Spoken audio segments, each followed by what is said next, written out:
Today's show was recorded live at The Refinery, Charleston's hub for creative industry. Go to therefinerychs.com to get events, venue, and contact information. Now on with the show.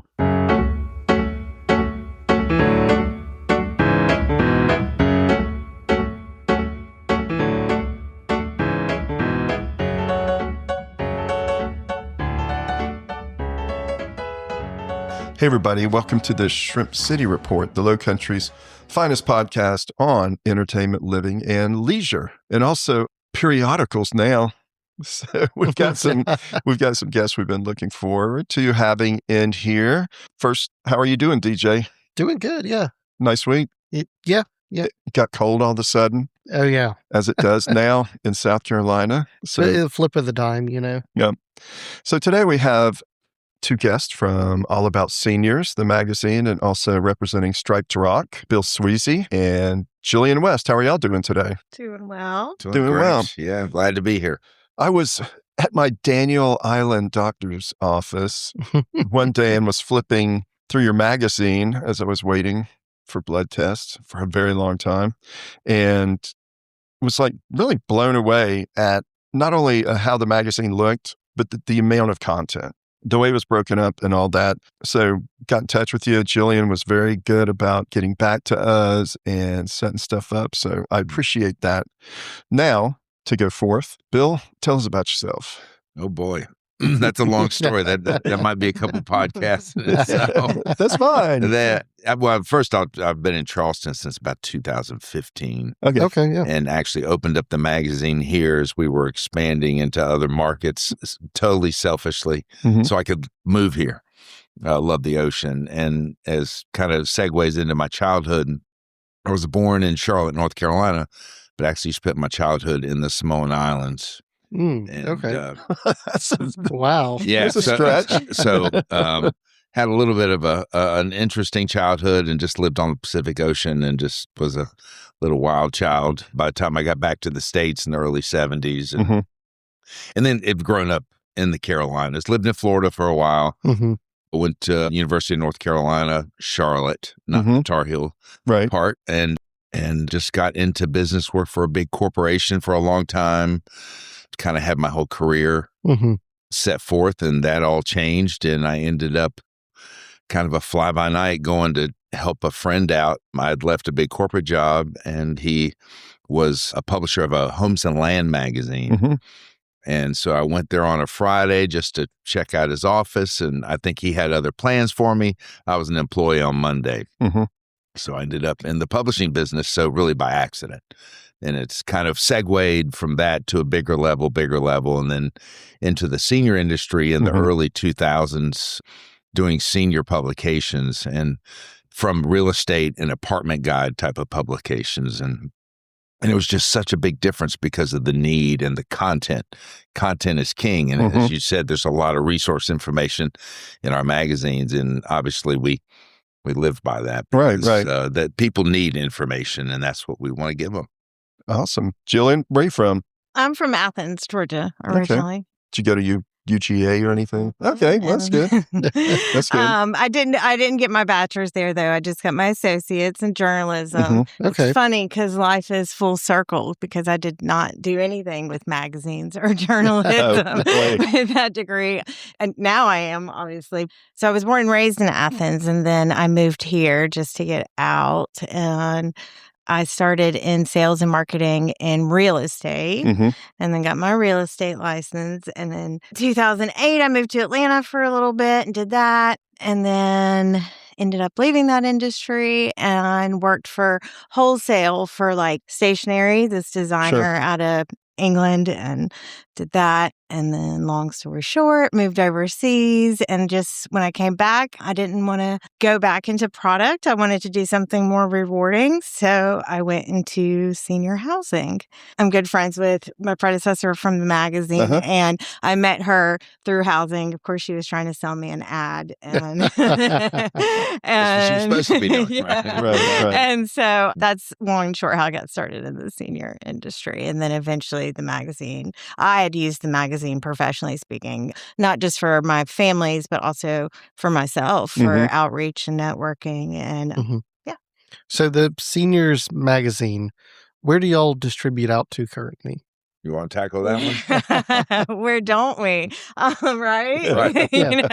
So all the hospital systems, obviously, senior centers, libraries, car dealerships, like truly any lobby business. We have someone who distributes full time as well as myself. And then, housing, rehabilitation centers, senior fairs and expos.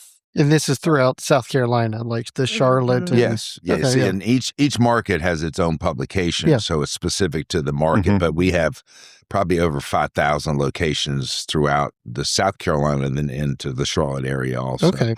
But we're around 1,000 locations in the Charleston market. Welcome centers. Yeah, and I was going to mention that. One of our biggest places that we go through lots of magazines are at the welcome centers on the highways, because seniors stop at welcome centers. They probably 80% seniors that stop in and then they get a copy. So the welcome centers email us when they run out, and we distribute just lots of publications there. So that's a lot of work for two people to be doing. I'm sure that you, as the owner, and Jillian, what is your official title? Director of Business Development. Okay. So I presume that you're not going to 4 regions, 4 magazines, toting all that stuff yourself. Do you have, how's your staff? Yeah, we have similar job persons in all the different markets that handle the business development, and it's really marketing and networking and just being out there and involved in the industry, getting the publication out there. And then we have a creative staff, we have a magazine layout person, we have admin, and my office is actually still just outside of Charlotte in Fort Mill, South Carolina. Oh, yeah. And then most of our distributors are actually retired seniors. Okay. So either they needed an additional job after they'd retired, they didn't want to work full time because they're part-time jobs. And then in some cases, their wife wanted them out of the house during the day and told them to go get a job with all that seniors delivering magazines. So we've kind of had a little bit of both.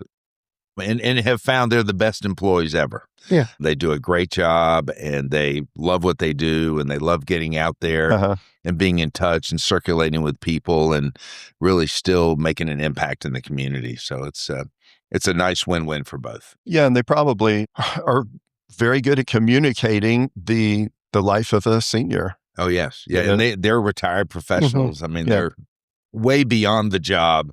The difficulty of the job, other than it's a little bit labor intensive. Oh, yeah, sure. And they're great people. We're very blessed to have some awesome people doing that for us. How about like writers and stuff like that? Oh, yeah. Is this the same situation? Yeah.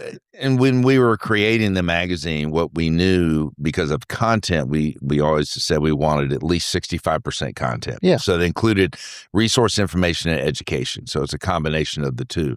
And so we knew, because of our clients are the best professionals in the industry, they know the best, and it gives them an opportunity to pin something for us that's something that they might be particularly dealing with in a professional setting. Yeah. So they write most of our content, which is great. How does content submissions go, though? Do you have a go-to group of people that you cycle through the magazine, or can people cold ask to contribute to the magazine? I probably get 10 email requests a day to contribute to the magazine, between that are from international to all over the country. Because everybody wants to contribute for someone because they're a PR firm and they're trying to get visibility for a new book. Or, we're familiar. We're all professionals. And that always happens. Right. But we really try to rely on our clients to do that, and they step up to the plate. And they're the best ones. So there's a lot of continuity with even from the advertising side to the content side. And they know they're the ones who they're hands-on with seniors, with the aging, and they're the best professionals out there. So they write some really good stuff for us. Yeah, and that's one thing I noticed about the magazine when I was reading it. I was surprised at the amount of content. I'm like, I can learn something with this. Legitimately, it's not just list of these are great places, these are good ads. It's, to begin with, it is split up into, sections. The the website and the magazine. I was wondering, and this may not even be anything that's like technical or something, but the front end of a publication like that, what content do you prefer to have at the beginning of the magazine? Or does anybody make that conscious decision, or is it just alphabetical? What's the eye-catching? Yeah. Eye-catching. What do you lead? Just curious how to make a We could magazine. all probably go around and share what our thoughts are on what works for people, what creates response from people. Oh, yeah. The very front sections of our magazines are all premium advertisers. So, Okay. so whatever their message is, they're paying for. So, which we're okay with.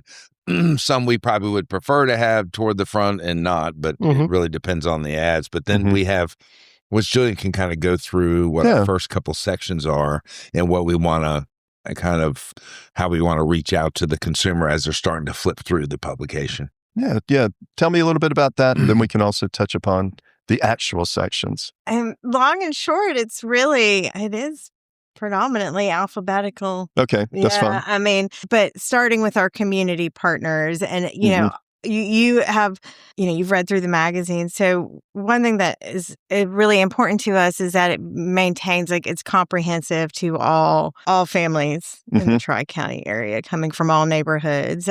So community partners are invaluable for a lot of resources, from support groups to food pantries to additional resources, the housing, modifications, all of those sorts of things, aging in place. When I mention housing modifications. So starting with those resources are valuable. And then we go on, like I said, into alphabetical, elder law, probate, planning, and then housing to stay at home or not to stay at home. Yeah, you have the checklist and what type of help and, what type of financial where you are financially, I think this is a good tool to navigate, if home care is going to be your best bet, or if, continuing care or assisted living is something that's within your means. Yeah. So I thought aging in place to planning to housing to end of life. It's really all the way. Yeah. I mean, we definitely cover all the bases, because as we get older, it does get more difficult to navigate, but we have more to navigate, actually. Yeah. I mean, you have sections for elder law, right? Which is, I never even thought that was a thing. You know? Yes. And it's a special certification. It's a certified elder law attorney. Really? That actually specializes in that.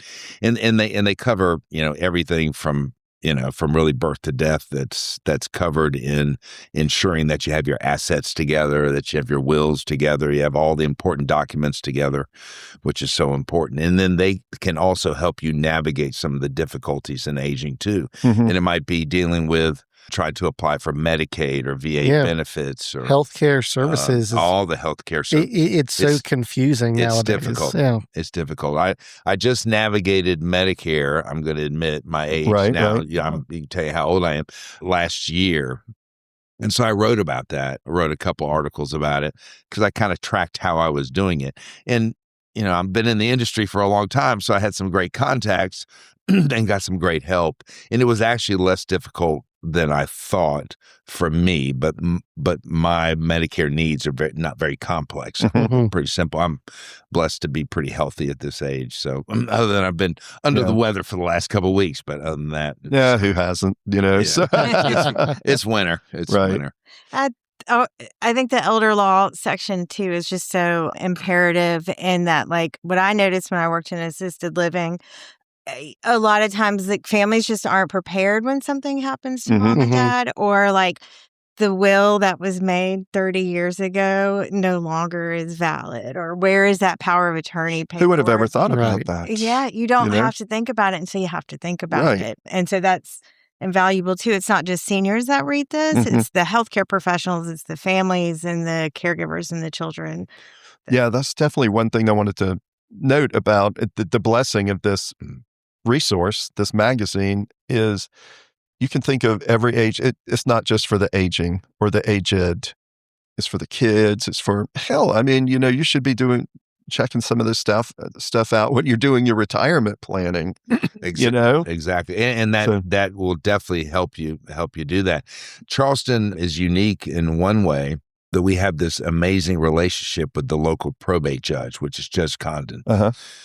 Because of all the families that didn't really prepare enough things or documents, they end up, and then they pass away, their families have to deal with probate, right? Because really your goal is to not have to go to probate court. That should be your goal. When you're preparing your assets for your kids to inherit, you should, if you prepare everything properly, you should not have to go to probate. But anyway, the probate court is full. So and Judge Condon, they literally, his office distributes, I don't know, probably 500 plus magazines every edition. I dropped some off today. Yeah, 5 cases. Oh, sure. Yeah. I'm sure. So in your resources that you get, you do have them from, business partners or community partners or whatnot. Do you ever have to really screen any of the requests for submission in there to make sure they're kosher or submission for advertising? No, not so much in advertising, but if I want to be included as my residential living business, here you go, and put me in there. I mean, is there a process? Yeah, you have to be licensed. We want to be. Most sections are comprehensive. Some are not. If we have a real estate section, we could list all the realtors. We'd have a 60-page magazine full of non-paying realtors, and we would be out of business. So we can't. But like the housing sections, all the ones that are certified in the senior living field, we are very comprehensive. We have everyone listed, and they have to be licensed to do that. So home care requires licensing. We wouldn't allow like a mom and pop home care business that is not a licensed home care. They're kind of doing it under the table. There, we'd make sure that they were not listed in the magazine. Okay, so we can feel comfortable that everything's bona fide in there. Yeah, a trusted resource. Okay, yes, excellent. Absolutely. Yeah, some people, I myself will go blindly into that list looks good. That person is the closest to me and might be the cheapest. So that's the kind of stuff that you have to educate folks, don't we? Yeah. With my millennial son that's eventually going to have to take care of all this that's sitting to my left. Oh, there we go. Yeah. Oh, I didn't know this. Father-son. Father-son, yes. Oh, well, that's Charleston awesome. natives, father-son. Oh, yeah, Charleston natives too. That's awesome. Right. That's why we are such advocates for the Low Country. Yeah. And see, you're learning all this stuff now, so you can take care of Dad later on. Exactly. That was the entire. That's why we're here. Now I know. And it's on audio, so.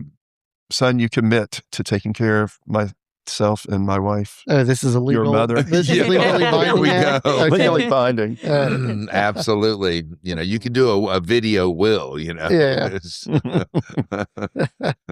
So I looked at the website as well.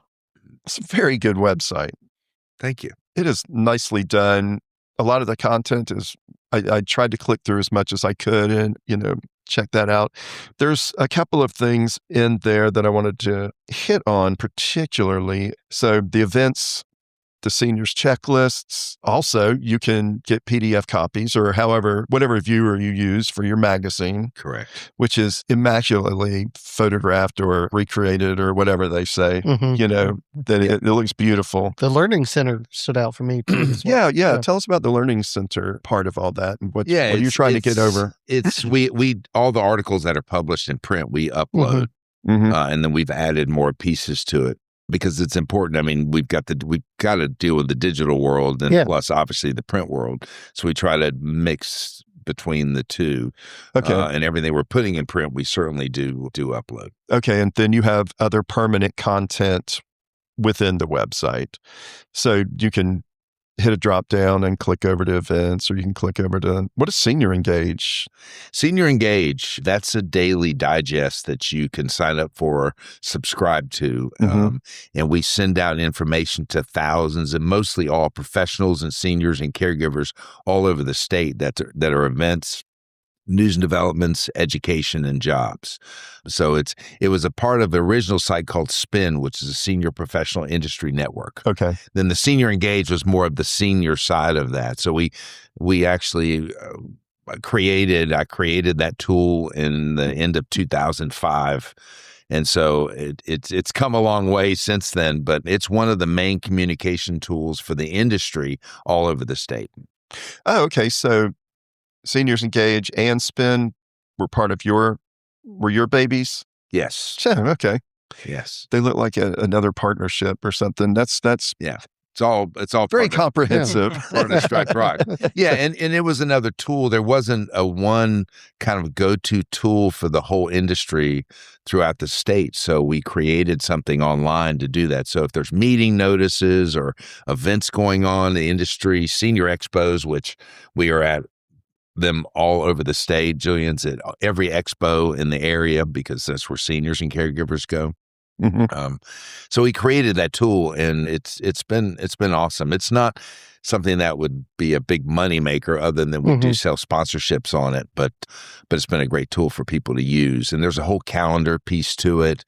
You can get the spin mails. It's in a really nice, organized email, and you can share it. You can do all different types of things with it. Okay, cool. And it's going to advance more now with AI. Things are starting to change. We've just added an AI assistant, which is Gail. Gail is now there to help you. That's recent. We're getting ready we're going to take that up a couple notches. That's awesome. Yeah. So we'll keep adding more assistant. And then we're going to add an audio part to that too as well. Excellent. Jillian, one question about the magazines as well. I was looking through the regional magazines. Is the content different for each region? I guess the ads would be. But yes, for the most part. Occasionally, though, like the Better Business Bureau, they may do an article on scams or how, things to avoid in scams. So we might share, Columbia and I might Across. share. Okay. Yeah. Or if we have a shared client that, same territory, they might write an educational piece on hospice or something to that effect. But for the most, it's a little crossover, but for the most part, would you agree? It's separated. Yeah. In each market. There's franchise or companies that operate statewide. So we have the same ads in all the markets. Okay.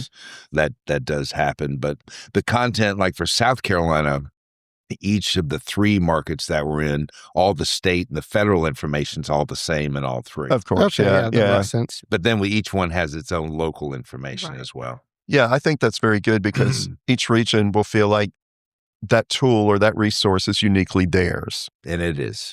So I think that's a very good selling point for that. And it's, that connection to your community, like you're contributing writers from Charleston. So Striped Rock, we mentioned it a little bit before. Can you tell us about that? Like the history? Sure. I love to tell that story. Go hand in hand. How the name came.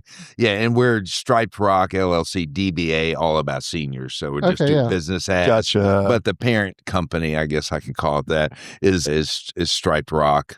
It was, I worked for a couple big corporations, so I was, I guess, pretty aggressive in the sales and marketing and advertising business, and I managed a couple of regions for some big companies, and so someone was describing me at a company meeting, and they described me as I'm solid as a rock, but I've got that stripe. It's like, I don't know if it's from a skunk or a race car, but I kind of, I'm a pretty intense guy, and that's how they describe me. And so when I started the company, we were talking about it with some friends. I'm like, something, I think I'm going to name my company Striped Rock. I kind of like it. Owning it. I kind of like it. I want to be out there a little bit, and it's kind of a cool name. So we, worked on a brand from there, and we've had that logo, but it kind of takes the back seat to what it's about, and it's all about seniors. And that name, even coming up with that name, which was not very difficult, it's AA, so you get listed up front in any other directories because you have 2 A words. Oh, very thoughtful.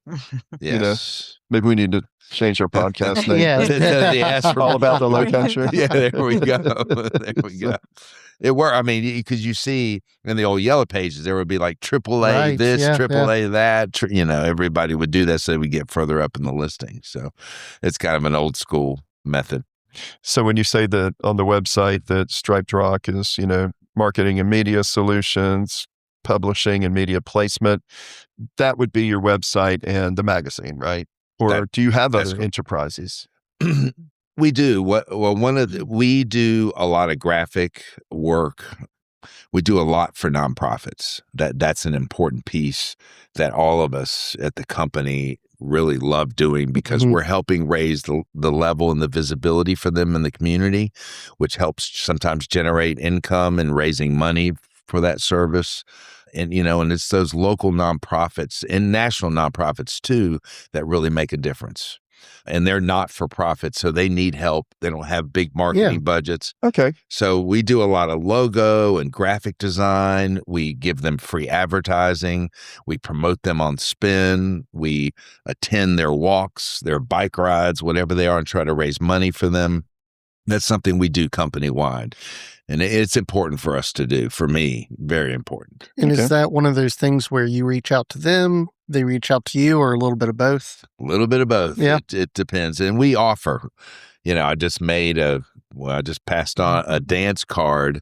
There's a nonprofit called The Arc, and they're based in Somerville, and they're basically a service that helps families dealing with someone with Alzheimer's. And they have all kinds of programming and education. And they have a big fundraising event, and it's called Dancing with the Arc Stars. It's coming up in May. And one of our local, we'll say, industry person, which is Susan Clark, is going to be one of the dancers this year. So I offered to make a little dance card for her so she can give out the cards to try to raise money. Obviously, it's a fundraiser, and it's a fun event. You guys should come. It's a fun event. We should come. We'll stay in touch for that. Yeah, it'll be fun. Right now, we're going to go to a break. We'll get into maybe some more events and some other stuff all about seniors. See you in a sec.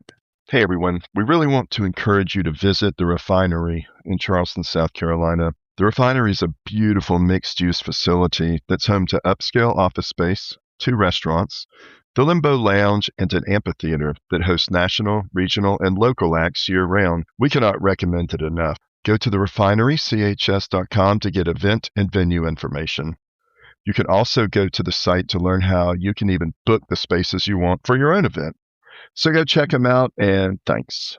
All right, we are back, and as always, thanks to the Refinery for having us here. We talked earlier about the Dancing with the Stars, or the dancing event that you are doing, or in conjunction with the Arc in Somerville. You do other events, right? You not only put on events, but y'all are getting around, getting out there, right? Yeah. So as Bill had mentioned earlier, we participate in a lot of fundraising. So last year we did a gala for Meals on Wheels downtown Charleston area seniors with the Low Country Senior Network, which is a group comprised of industry professionals. All that to say, we have our 10th annual one coming up this year.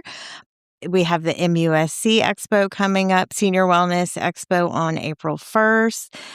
There's one in the fall as well. We do golf tournaments. Oyster roast, the ride to end Alzheimer's, the walk to end Alzheimer's. So when you golf tournament coming up, I better find my golf the clubs. NHC golf tourneys on March 6th. Correct. Wow, that's a lot of stuff going on. So when you're doing an event like that, do you set up a booth for information, or I guess you would participate in some of the events as well? So, yeah, that looks like a lot of different things. For example, yes, a booth. And then also, I am so blessed that Bill lets me volunteer my time on behalf of All About Seniors. So at the Wellness Expo, yes, we will do a booth, but I also will lead the attendees in a chair yoga class as well. Oh, okay. Cool. I partner a lot with Respite Care of Charleston and some of our housing communities to do chair yoga for them too. So, I mean, it looks like a lot of things. He does the Ride to End Alzheimer's. Today was part of a volunteer committee for the walk coming up in October. So that can look like fundraising throughout the year or just a day of event too. So what is the Ride for Alzheimer's that you do? Yes, this will be our 19th year. I'm trying to add 19th, 18th, 19th. We started in 2009, so you can kind of add it up from there. Right. It's a cross-state ride, so from Greenville to Charleston on bicycles. Bicycles, okay. Yes. We started it the first year, had 16 riders, and raised $24,000. We'll have about 480 riders this year, and we'll raise about $1.5 million. Whew. Cool. That is up there. That's fantastic. That's amazing. And I was a big cyclist. I used to be the Ironman crazy triathlete who, addiction kind of thing. And I raced bikes for a lot of years. And so the ride was no big deal. Now I have to train for the rides because I've gotten so old. And I don't ride the miles I used to. And I'm riding in the flatlands. And so you start up in Greenville, it's kind of hilly. The last day is 102 miles. It's the easiest day because it's flat. Yeah, you're getting in the used flat. to riding, right? But it's an awesome event. It's a well-supported event. And it gets the Alzheimer's Association a lot of visibility, but the disease a lot of visibility too, and it creates much more awareness as much as raising money too, and it's fun. Well, it's a lot of fun. Riding bicycles or doing chair yoga or whatever you're doing. I mean, it's got to build up some identity for your product. Yeah. I hate to put it in such a crass commercial way, but it does. It puts you out there, right? It's public relations, and you absolutely. You meet a bunch of people. I'm sure there's camaraderie, totally in there because you're doing stuff that, is altruistic and contributing to every region that you're in. Correct. Yeah, we do this all over the state, in both states. The industry, I mean, the blessings that come with it is just you get to be around the most amazing people. I mean, they're just the most caring, loving, just awesome people who just give of themselves. It's not all the ones making tons of money. They do it because the love of taking care of people. So it's pretty cool.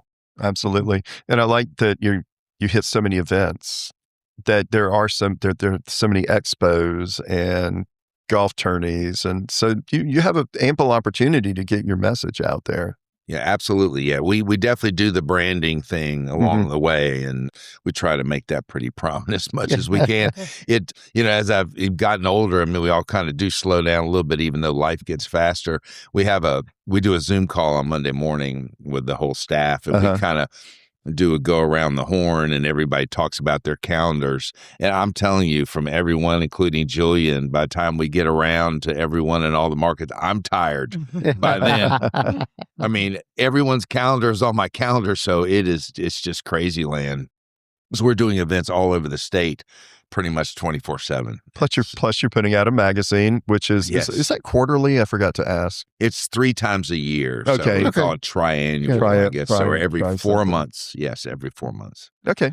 Fantastic. So yeah, I was curious about that because you do seem like you have a lot of work going on, and then you have to get the magazine out at a certain time. So yes, yeah, that's called production. I'm always in production. Yeah. She gets to do it 3 times a year. I do it, 12 to 15 or whatever. We do some kind of a supplement now also, but it's I wouldn't say it's become routine, but it's just I've done it for so many years. It just flows very well, and the best part is because I get to work with great people. Excellent. One thing before we talk about some of your partners, the Upstate Caregiver Awards, is that still happening? Yeah. It's not. We did that for a number of years. That was a big event. I created that, I think, in 2006, and we did it for 5 years. And it was a way to thank folks in the industry. And so we did it was like a gala evening. I produced it like the Grammy Awards. We had a live band. I had an awesome MC who was Michael was a Channel 4 news anchor with big personality, and how we did the awards, and the band would play, and we produced it that way, and it was a great event. We had between 300 to 500 people attend every year, and it really wore me out for a few years to do, because we literally had to get submissions we had 12 categories of services.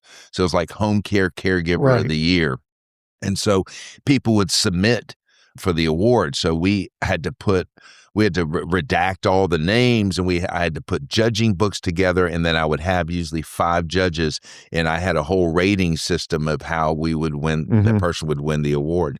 And I had beautiful awards made, and it was so much fun. We had a really awesome time, and that was a whole new brand in itself. And Oh, yeah, People are not definitely. happy that I stopped doing it, and we've talked about it again. I'm like, I'm just too tired. Yeah, I I'm was gonna just go ride my bike. I know it just sounds like you have so much extra time to do something Yeah, like it that. does. Yeah, So, yeah, yeah. Counting ballots while you're riding Oh the yeah, bike. it Yeah. was. yeah. I mean, it was a whole process I set up, and it was a lot of work. But to see just the evening, and the big question was with all the there's mostly women in our industry, is this a good enough excuse? Can I go buy a new dress? That was like the big thing. I was like, absolutely. You tell your husband I said you can go buy a new dress. So it was awesome. So you have a link on your website, Ask a Professional. Does that go to your office, I guess, or how does that get directed? It does. It's and boy, the questions that we get kind of sad in some ways because it's usually desperate questions in a lot of cases. Oh. But we forward those to either geriatric care managers, Mhm. who are the best professionals in the industry. They're certified people, elder law attorneys, and we'll get answers and send them to different professionals in the industry to get the answer for them. Oh, Sometimes we can answer the question ourselves just because of our base knowledge, but if not, we'll send it to a professional to answer for them. Okay, I like that. That's fantastic. Yeah. And you also have franchise opportunities. You can definitely, there's links on there to find out how to advertise with yourselves. Tell us about that. Yeah, there is. I think the franchise part was like a teaser out there. I do get some emails, but a lot of times they're in one of our markets. So I would not sell a franchise in one of our markets, of course, because I already have the market. So, but it's something I've kind of looked at over the year, and I've kind of teased around with it more than anything, probably. And if somebody was very adamant about opening up our website, our spin sites, all those things are already in the back end. We can expand anywhere, anytime, any place. Yeah, that's what I was thinking. Anywhere. I mean, it seems like it would be, very desirable for other regions. So we discussed you got so much going on. What else is next? Like, do you have any upcoming plans, whether it's for the website, adding something, whether it's some new events or anything? Yeah. No, shoot yourself in the foot here. Well, it kind of, and sometimes I might be doing something non-work affiliated, but the work is always moving with me. I mean, it doesn't matter what I'm doing. If I'm wake up at 2 a.m, I've got something on my mind. I kind of like where we are. We've looked at opening, and we've kind of moved toward that way. We've actually loaded a lot of content online for the Myrtle Beach area. There's about another 3 or 4 markets we could certainly expand into very easily. I love the coast. The coast is growing faster than anywhere else. Sure. The Carolinas is growing faster than anywhere else other than Florida and Texas, I guess. But we could definitely go all the way up into North Carolina, and then head down south into the Beaufort to Savannah into Georgia. Yeah. So, Jillian, what's the best way to get in touch with the company? Website link, Instagram? Well, if you're in Charleston, you would get in touch with me. Okay, yeah, we're the Low Country. Yeah. It depends on what market you're in, but on the second page, there's a list of contact information with myself and the publisher and whomever is relevant to that market. And I guess y'all have a presence on social media. Okay. Yes. Yeah, we do. Big Facebook presence. I don't know. We've got probably 50,000 photos online. Yeah. But we'll definitely include your handles and links in the actual website show notes. Yeah. So that would be great. Yeah, we accompany all the podcast with a small article that goes along with that you can click through.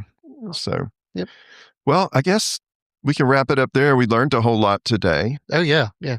Well, I loved all your questions and all the research that you guys did. And for sure. What we're really about, and for sure. It kind of, we love what we do, and we always look for suggestions. Also, we always ask that from people, which is great. Yeah, we enjoyed it. I am getting towards that time that I really should be reviewing this stuff. So it was quite timely to go to that doctor's office and see it in there. Well, it's never too early to start. True that. For yourself. Absolutely. As well. Yeah. For pre-planning, making things easier. Yeah. It's you never expect as you grow up with your parents and your parents' age that there's going to be a role reversal at some point. Right. Yeah. Right. I mean, we're not trained for that. It's almost you need to have that training in school, which a lot of people would probably buck that, but it ends up happening whether you want to or not, Yeah. at some point. And it's just whether your parents, how well they prepared to make it a little easier, or it's going to be a little bit harder because they did not have kind of all the documents together. I was fortunate with both my parents that because I was in the industry, they cooperated with me and we knew what the goal was. And I just wanted to make sure that they were happy and they were cared for. And that was the most important thing. And their last wishes were followed through. Yeah. Right. I'm sure there's some resistance from an emotional kind of aspect. People don't want to just come to grips with either they're aging or my parents are aging. Yeah. And I'm sure you have resources for that in the magazine. Yes, we do. It's hard enough for us to see ourselves age, much less to see our parents age. Yeah. That's showing that we're aging, and that's difficult to watch them slow down as well. Right. Well, we'll end on a happy note. Actually, this has been a pretty dang happy podcast. Yeah. So we will get it out soon for the Shrimp City Report. And our guest today, want to tell everybody have a good week or else, and God bless.